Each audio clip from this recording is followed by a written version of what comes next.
A 10th SABC board member resigns and Piega accused of rushing to make statements. I'm Lebo Changela with this news update. Our news desk has confirmed that a 10th member of the SABC board, Suzanne Force, has resigned. This follows the resignation earlier today of Pippa Green from the board. Just one member of the board remains, Claire O'Neill. This comes as Communications Minister Dina Pula addresses Parliament's Portfolio Committee on developments at the public broadcaster. Pula has told the committee that infighting had hampered the functioning of the board. She's told the committee that she has lost trust in the SABC board and is therefore calling for it to be dissolved. I even raised the fact that if it affects individuals and we have not followed the legal process in terms of the recommendations, we are going to face litigations ourselves as the shareholder and the SABC. Because I only needed to have an ownership of this report so it will come with the SABC. Because in any report that is an investigated report, what if it raises names of people? For example, last year, there were issues of people's names being raised in the media.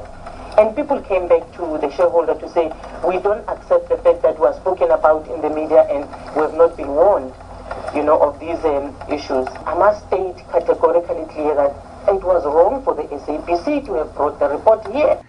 The Marikana Commission has heard that National Police Commissioner Piega rushed into issuing statements before finding facts from victims of the Marikana shootings. Piega is facing tough cross-examination. Evidence leader at the Marikana Commission, Mbuyiseni Madlanga, says Piega jumped the gun and issued a one-sided statement protecting the police without having heard the versions of the miners. A total of 34 miners were shot dead on August 16th.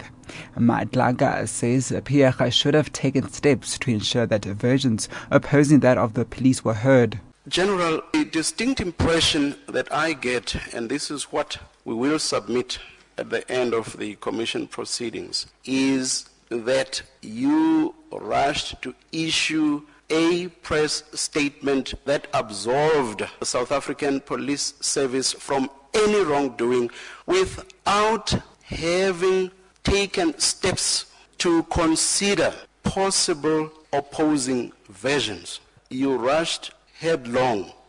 Only 10 magistrates' courts countrywide have been disrupted by the labour action over wage parity. That's according to reports received by the Magistrates' Commission. The disruptions include the postponement of 3 cases that are ready for trial at Berkeley West in the Northern Cape. The Judicial Officers Association of South Africa called on its members to only remand the cases while the wage dispute with the government continued. Magistrate Commission Secretary Danny Skuman. It seems as if there was limited participation by magistrates in the strike action and that there was minimum disruption of court rolls. We have an arrangement with the chief magistrates countrywide to, on a continuous basis, update the Commission on developments. And President Jacob Zuma says the BRICS summit in Durban will help promote youth development in South Africa. Zuma has made the comments in a speech prepared for delivery at the Commonwealth Conference in Pretoria. The summit takes place in 2 weeks' time. BRICS is a group of major developing nations including Brazil, China and South Africa. Zuma says more than 40% of those economically active and under the age of 30 are unemployed in South Africa. However, he says the country's young population can be optimistic about the promising economic growth prospects that the country faces.